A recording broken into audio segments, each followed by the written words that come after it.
திகைத்து நின்றோரை கைப்பிடிச்சு நடத்தும். திகைத்து நின்றோரை கைப்பிடிச்சு நடத்தும். தகர்ந்து போனோரை தோள் மீது சுமக்கும். தகர்ந்து போனோரை தோள் மீது சுமக்கும். அதுதான் கிருபை, அதுதான் கிருபை. நான் நினைத்ததிலும் அதிகம் செய்ததே. அதுதான் கிருபை, அதுதான் கிருபை.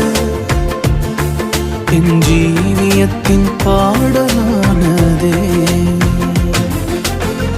என்ன சொல்லி பாடுவேன் உங்க கிருபைய, விவரிக்க முடியாத கிருபைய. ஜீவனை காட்டிலும் பெரியதே பரமனி நீ